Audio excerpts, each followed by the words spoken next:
আজ তোকে আমি শেষ করেই ফেলবো। তোকে তো আমি শেষ করবই, তোকে আমি ছাড়বো না। বন্ধুরা, আজকে নিশার এ কি হয়ে গেল? সে এই মেয়েটাকে মারছে কেন?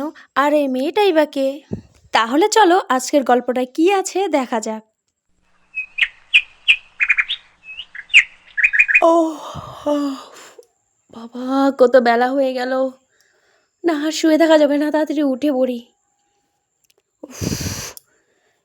এতটাই ঘুম দিয়েছি যে টেরই পেলাম না কখন সকালটা হয়ে গেল। না না বাবা, আর বসে থাকলে হবে না, গিয়ে কাজকর্ম করতে হবে।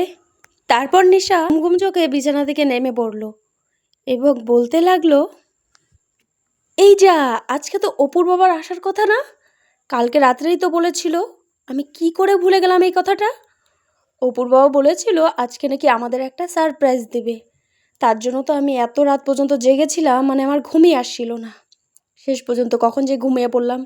না না বাবা, তাড়াতাড়ি গিয়ে কাজকর্ম সেরে ফেলি, কখন আবার অপুর বাবা চলে আসবে। তারপর নিশা তাড়াহুড়ো করে ঘর ঝাড় দিতে লাগলো। যাই বাবা, ঝটপট করে ঘরটা ঝাড় দিয়ে ফেলি, কখন আবার অপুর বাবা চলে আসবে। তার জন্য তো আবার খাবারও বানাতে হবে। কি করে যে কি করি, আমার মাথাটা পুরো শেষ হয়ে গেল। তাড়াহুড়ো করতে গিয়ে আমি পুরো হাঁপিয়ে গেছি। এখন আমার একটু বসতে হবে, না বসলে আমি দমই নিতে পারবো না। আগে একটু বসে নেই, তারপর আমি না হয় ঝটপট করে অপুর বাবার জন্য রান্না বসিয়ে দেবো। ওহ, দমটা পুরো বেরিয়ে গেল। এত তাড়াহুড়ো কি করা যায়? ততক্ষণও তো এদিকে আমাদের ছোট্ট পুরো ঘুম ভেঙে গেল।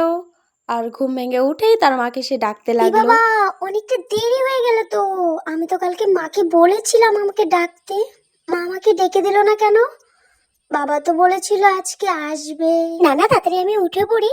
মাও মনে হয় উঠে গিয়ে বাবার জন্য রান্না করছে, কারণ বাবা আজকে আসবে সেটা তো মাও জানে। আর বাবার পছন্দের রান্নাই মনে হয় মা করছে। এই তো মা এখানেই বসে আছে। মা, মা, তুমি আমাকে ডাকলে না কেন? আমি যে তোমাকে কালকে বলেছিলাম আমাকে ডাকতে। আর এই বলে তো অপু সোজা তার মায়ের কোলে উঠে বসলো।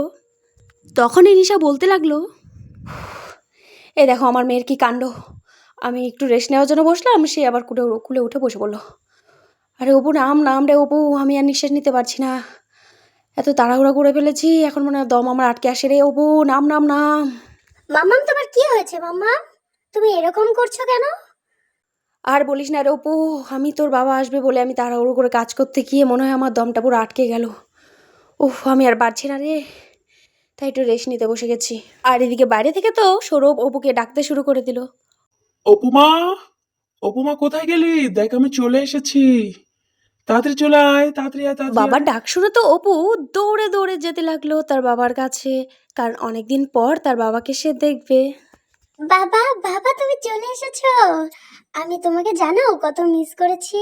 এই বলে তো অপু দৌড়ে গিয়ে তার বাবার কোলে উঠে বসলো। আর কিছুক্ষণ পরেই নিশাও চলে আসলো। যাক বাবা, শেষ পর্যন্ত তুমি চলে এসেছো। মেয়েটা তো আমার সকাল থেকে মাথা খেয়ে ফেলছে, বাবা কখন আসবে কখন আসবে, এই বলে বলে মাথাটা আমার পুরো শেষ। তারপর নিশা কথা বলতে বলতে সাইডে তাকিয়ে দেখে পাশে আরেকজন মেয়ে দাঁড়িয়ে আছে। তারপর সে অপুর বাবাকে জিজ্ঞাসা করে, অপুর বাবা, এটা কে গো তোমার পাশে দাঁড়িয়ে আছে? এই মেয়েটাকে তো আমি ঠিক চিনতে পারলাম না। তখনই সৌরভ বলে ওঠে, কেন নিশা, তোমাদেরকে বলেছিলাম না আমি আজকে তোমাদেরকে একটা সারপ্রাইজ দিব? এটাই তো হচ্ছে সেই সারপ্রাইজ।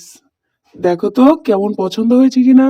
মানে তুমি কি বলছো? আমি তো তোমার কথা ঠিক বুঝতে পারছি না। এটা আবার কেমন সারপ্রাইজ অপুর বাবা? আমি ঠিক বুঝতে পারছি না, আমাকে বুঝিয়ে বলো তো একটু। এর আগে কোনোদিনও তো ওকে দেখিনি। এটা হচ্ছে অপুর মা, আর তোমার হচ্ছে একটা নতুন বান্ধবী। তোমরা তো সবসময় একাই থাকো, তাই ভাবলাম তোমাদেরকে একটু সাহায্য করি। সৌরভের মুখে এসব কথা শুনে তো নিশার মাথা প্রায় ঘুরে গেল। মাথায় হাত দিয়ে বিছানায় বসে পড়লো। হায় হায়, আমার কি সর্বনাশ হয়ে গেল। আমার সংসারটা শেষ হয়ে গেল গো, আমার সংসারটা শেষ হয়ে গেল। অপুর বাবা, তুমি এ কি করলে? আমি কি কম ছিলাম নাকি? তুমি যা বলতে আমি তাই করতাম। তোমার যত্নাতের কি আমি ত্রুটি রেখেছিলাম যে তুমি আজকে এই কাজ করলে? কেন তুমি আরেকজনকে আনলে অপুর বাবা? কেন? আমি কি ভুল করেছি আমাকে বলো। আরে নিশা, তুমি চেঁচাচ্ছ কেন? আমি তো তোমাদের ভালোর জন্য এনেছি। আর আমি ওকে খুব ভালোবাসি, তাই ওকেও আমি এনেছি, আর তোমাকেও আমি খুব ভালোবাসি। তোমরা দুজনে মিলেমিশে কাজ করবে, থাকবে, এটাই তো আমি চাই। নিশা তারপর কিছু না বলেই চুপ করে বসে অঝরে কান্না করতে লাগলো। হঠাৎ করে নিশা বিছানা থেকে উঠে মেয়েটির দিকে তেড়ে গেল ডাইনি ডাইনি বলতে বলতে, আর গিয়েই মারধর শুরু করে দিল। আজ তোকে আমি শেষ করেই ফেলবো। তোকে তো আমি শেষ করবই, তোকে আমি ছাড়বো না। তুই আমার ঘর ভাঙতে এসেছিস তাই না? দাঁড়া, তোকে আজকে মেরেই ফেলবো, মেরেই ফেলবো। ডাইনি কোথাকার! তোকে আমি ছাড়বো না, তোকে আমি ছাড়বো না, তোকে ছাড়বো না, না না তোকে আজকে আমি ছাড়বো না, তোকে আজকে মেরেই ফেলবো, ছাড়বো না তোকে এই আমি। নিশা, ছাড়ো ছাড়ো, এই নিশা, এই নিশা, এই নিশা, নিশা। হ্যাঁ, এই তো, ও বাবা কি একটা বাজে স্বপ্ন দেখলাম গো, এটা স্বপ্ন ছিল না সত্যি, আমি তো বুঝতেই পারছিলাম না। স্বপ্ন দেখলে কি ওরকম চিল্লাহাল্লা করে নাকি? হ্যাঁ, সকালের ঘুমটাই আমার উড়িয়ে দিলে। তুমিও না পারো নিশা, একটু ঘুমোবো। আমি যে বাজে স্বপ্নটা দেখেছি তা দেখে তো আমার জীবনটাই পুরো উড়ে গিয়েছিল, আর তোমার রাখো ঘুম। ঈশ্বর আছে, ঈশ্বর আমাকে বাঁচিয়েছে বাবা, এটা একটা স্বপ্ন ছিল, এটা যেন কারোর সাথে না ঘটে, ভগবান তুমি বাঁচাও, সবাইকে বাঁচাও। উফ, স্বপ্ন যেন স্বপ্নই থাকে। সৌরভ তো আবার শুয়ে পড়লো, এদিকে নিশা বিছানা থেকে নেমে তার কাজকর্ম করতে চলে গেল। তো বন্ধুরা, আজকের এই গল্পটি তোমাদের কাছে কেমন লেগেছে? ভালো লাগলে লাইক করো আর সাবস্ক্রাইব করে আমার চ্যানেলটির পাশে থেকো। তোমাদের একটা লাইক আমাদের আরও ভিডিও বানানোর উৎসাহ বাড়িয়ে দেয়। টাটা।